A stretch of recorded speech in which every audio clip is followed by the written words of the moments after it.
दोस्तों नमस्कार। हम सब में एक भ्रम फैला हुआ है। कई लोग मशरूम को खाने से गुरेज करते हैं, खाने से बचते हैं और उनका तर्क यह है कि जो मशरूम है या मशरूम के प्रजाति के सारे जो सब्जियां बनाई जाती हैं वे नॉनवेज की कैटेगरी में आती हैं। क्या आपके भीतर भी यह भ्रम है?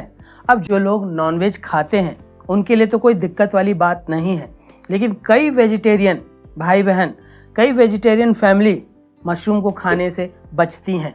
क्या यह सच है? क्या वाकई मशरूम एक नॉनवेज भोजन है? आइए हम उस तथ्य को जानते हैं।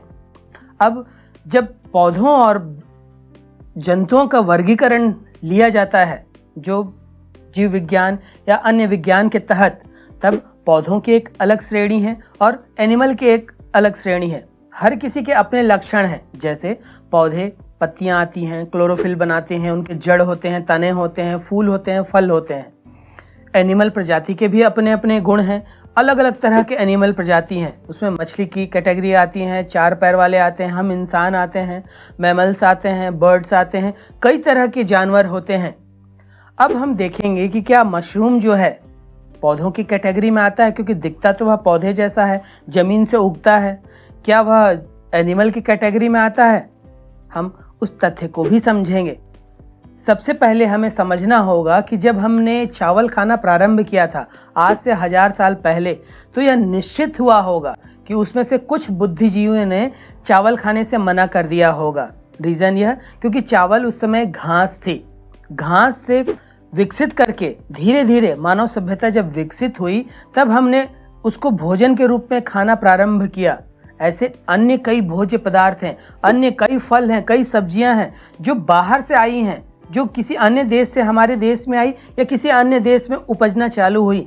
तो प्रारंभ में जो वहाँ के लोग थे, खासकर बुजुर्ग लोगों ने खाने से मना कर दिया। अब हमारे ही देश में कई लोग टमाटर खाने से मना कर देते हैं। कई लोग गर्भधारण के समय में टमाटर, बैगन, इस तरह के भोजन को खाने से बिल्कुल मना कर देते हैं। फिर ऐसे कई भोज्य पदार्थ जब हम अपनी सभ्यता के विकास में आगे बढ़ते चले गए, तो कई भोजन आते चले गए, शामिल होते चले गए। उसमें से धान भी है, गेहूं भी है, अन्य कई घास प्रजाति के हैं जिसको अब हम मुख्य अनाज के तौर पर अपने भोजन पर लेते हैं। तो यही बात मशरूम के साथ भी लागू हो जाती है। मशरूम को प्रारंभ से नहीं खाया जाता था, हालांकि आयुर्वेद में इसका वर्णन है। कई इसके नाम हैं। इसे कुंभक कहा जाता है, इसे कुंभी कहा जाता है, इसे छतरी भी कहा जाता है। स्थानीय भाषा में कई इसके नाम हैं। इसे कुकुरमुत्ता तक कहा जाता है। अंग्रेजी में हम इसे मशरूम कहते हैं और दरअसल यह फंगस श्रेणी का है। यह कवक श्रेणी का एक भोज्य पदार्थ है। अब यह कवक श्रेणी क्या है? अब यह न तो एनिमल है और न यह तो पौधा ही है। यह एक अलग ही कैटेगरी है। और दरअसल जब सभ्यता विकसित हो रही थी, तो जब पौधों में से जानवर विकसित होने वाला ही था, तब यह एक नई प्रजाति आई जिसे फंगस नाम दिया गया। जी हाँ, वही फंगस जो आप ब्रेड छोड़ दें, गीले ब्रेड को छोड़ दें, तो उसमें जो फंगस उत्पन्न हो जाता है, वही यह फंगस मशरूम है, लेकिन यह खाने योग्य फंगस है। अब आपने यह तो जान लिया कि ना तो यह पौधों की श्रेणी में आता है और ना यह एनिमल की श्रेणी में आता है। मतलब न तो यह वेज है, न तो यह नॉन वेज है। तो लड़ाई ही खत्म कि वेज है या नॉन वेज है। ठीक उसी प्रकार जिस प्रकार प्रारंभ में लोगों ने नए पदार्थ को खाने से मना कर देते थे, उसी प्रकार कई लोग आज भी मशरूम खाने से बचते हैं या डरते हैं कि मशरूम खाने से उन्हें कोई बीमारी हो जाएगी। और आए दिन यह वाकई सच है कि कई जंगली मशरूम खाने के कारण कई लोग बीमार पड़ जाते हैं या मृत्यु तक हो जाती है। तो कई लोग इस कारण से भी डरते हैं। तो हम आपको बताएंगे कि कौन सा मशरूम आपके खाने लायक है और कौन सा मशरूम नहीं खाना चाहिए। पहले यह आपका डाउट क्लियर हो गया कि न तो मशरूम वेज है न नॉन वेज है, यह एक अलग ही श्रेणी है। अब दूसरी बात आती है कि क्या इसे खाना चाहिए या नहीं खाना चाहिए। देखिए, बिल्कुल खाना चाहिए, क्योंकि इसमें कई पोषक तत्व हैं और कई बीमारियों में, यहाँ तक कि नए शोधों को जो मैं पढ़ रहा था, यह HIV के, एड्स के ट्रीटमेंट में भी बहुत मददगार साबित हो रहा है। ऐसे शाकाहारी भाई बहन जिनको प्रोटीन बहुत सारी चीज़ों में नहीं मिल पाता है, मशरूम एक अच्छा विकल्प हो सकता है। ऐसी गृहिणियाँ, ऐसे लोग जो विटामिन D की कमी से जूझ रहे हैं, मैमल्स के बाद में, मतलब एनिमल में मैमल्स के बाद में और कुछ मछलियों के बाद में मशरूम एक इकलौता भोज्य पदार्थ है जो खुद से विटामिन डी बना सकता है। अर्थात अगर इसे धूप में छोड़ दिया जाए तो यह विटामिन डी निर्मित कर सकता है। अतः धूप में सुखाया हुआ मशरूम आपके लिए विटामिन डी का एक अच्छा स्रोत हो सकता है। तब इसे बिल्कुल खाना चाहिए, लेकिन कम मात्रा में, सप्ताह में 1 या 2 दिन, इससे ज़्यादा नहीं, क्योंकि यह फंगस श्रेणी का है और जब हमारी मानव सभ्यता विकसित ही हो रही है तब हमारा शरीर इसके लिए पूरी तरह तैयार नहीं है। तैयार है, हम खा सकते हैं, कोई नुकसान नहीं है, लेकिन फिर भी बहुत ज़्यादा मात्रा में, जिस प्रकार हम नॉनवेज के लिए कहते हैं कि इसे प्रतिदिन नहीं खाना चाहिए। अगर प्रतिदिन भी जो लोग खा रहे हैं उन्हें इस मुट्ठी के बराबर, अब वह 1 पीस में हो, 2 पीस में हो, 3 पीस में हो, इतना ही नॉनवेज खाना है जो लोग रोज़ खा रहे हैं। और जो लोग कभी कभी खा रहे हैं वो बहुत अच्छा कर रहे हैं। कहा जाता है कि वाइट मीट, अर्थात जो पक्षियों से प्राप्त मीट है उसे सप्ताह में 1 बार, जो जानवरों से प्राप्त मीट है उसे महीने में 1 बार खाना चाहिए। मछली सप्ताह में आप 2 बार खा सकते हैं। उसी प्रकार मशरूम आप सप्ताह में 2 बार खा सकते हैं, कोई भी नुकसान नहीं है। हाँ, फायदे बहुत हैं। यह दिल के लिए, विटामिन डी के लिए, जैसे मैंने बताया कि धूप में सुखाया हुआ मशरूम बहुत फायदेमंद है। यह सेक्स से संबंधित समस्याओं के लिए, यह कमजोरी के लिए, किसी भी प्रकार की कमजोरी के लिए बहुत फायदेमंद है। यह प्रोटीन का अच्छा स्रोत है, यह विटामिन मिनरल्स का अच्छा स्रोत है।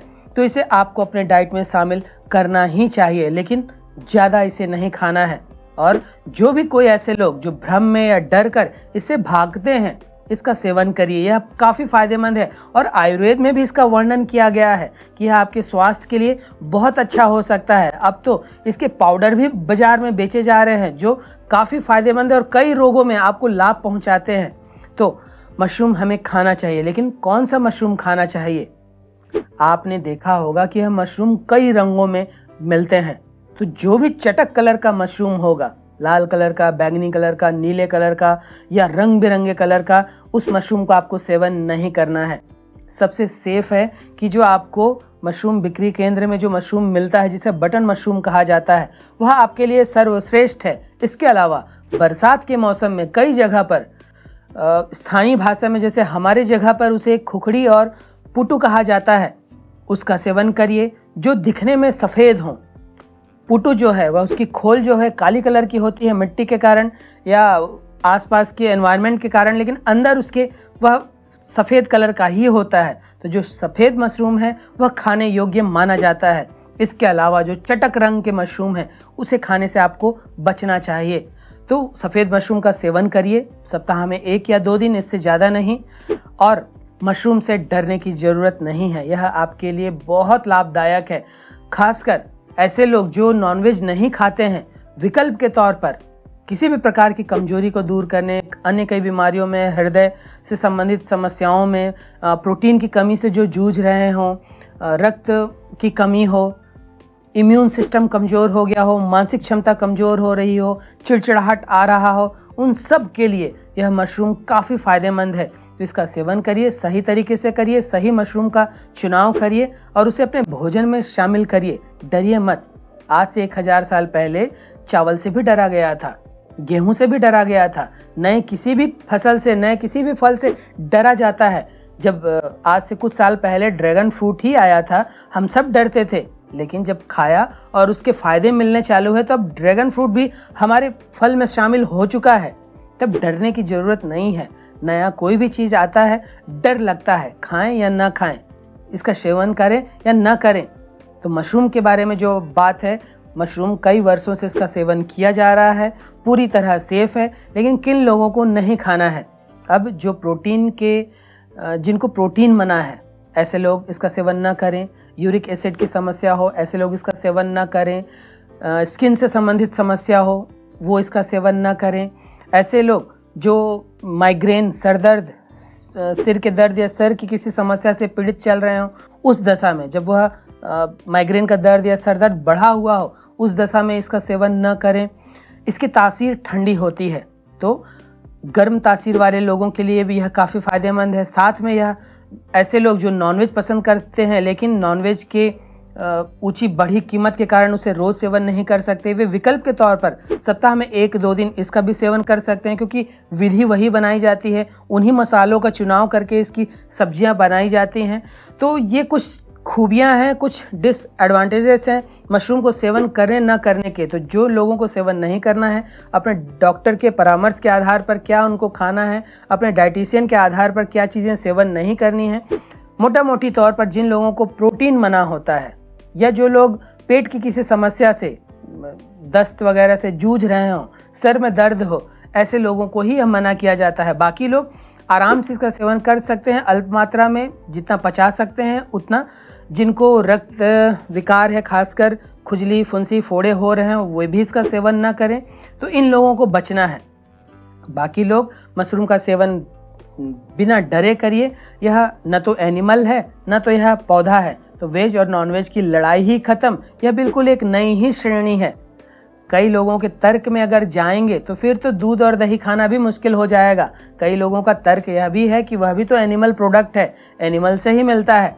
तो तर्क और वितर्क को छोड़िए, आप जो खाते आए हैं वह खाइए। जो मानव विज्ञान कहता है संतुलित और संयमित भोजन, उस संतुलित और संयमित भोजन में हर कुछ आता है।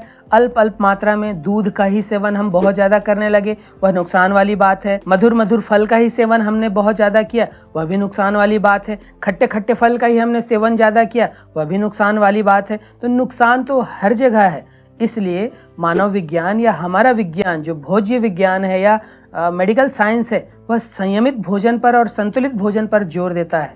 हमारे भोजन में, हमारी थाली में हर प्रकार का भोजन होना चाहिए। तो मशरूम उससे कैसे अछूता रह सकता है।